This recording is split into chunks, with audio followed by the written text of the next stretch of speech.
I'm gonna show you guys the Boss DS1. It's my modified Boss DS1 that I did. Here's my clean sound.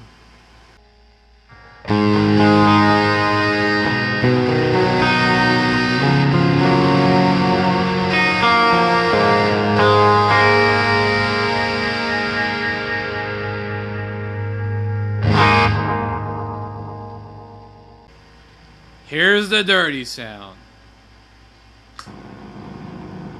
Yeah.